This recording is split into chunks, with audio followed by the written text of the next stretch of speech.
What's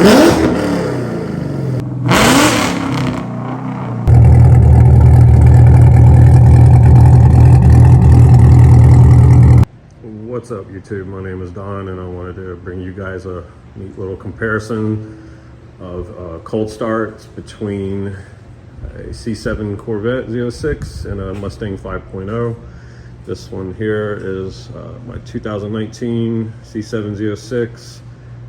It has the LT4 of course, supercharged V8, and it's mostly stock except it does have Cook's long tube headers, double X pipe, and a MagnaFlow axle back, which I'm going to be replacing that part pretty soon. I'll have more on that later, but other than that, in the tune, it's pretty much stock.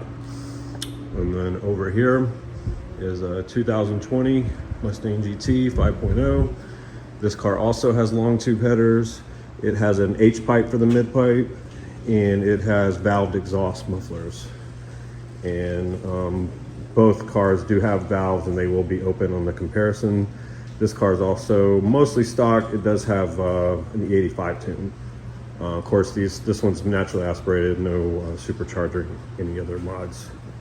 So without too much further ado, we're gonna fire each one up, and see how they sound. Once the car is warm a little bit, we'll do a couple smaller revs just to hear that part too, and let me know what you guys think, which one sounds better.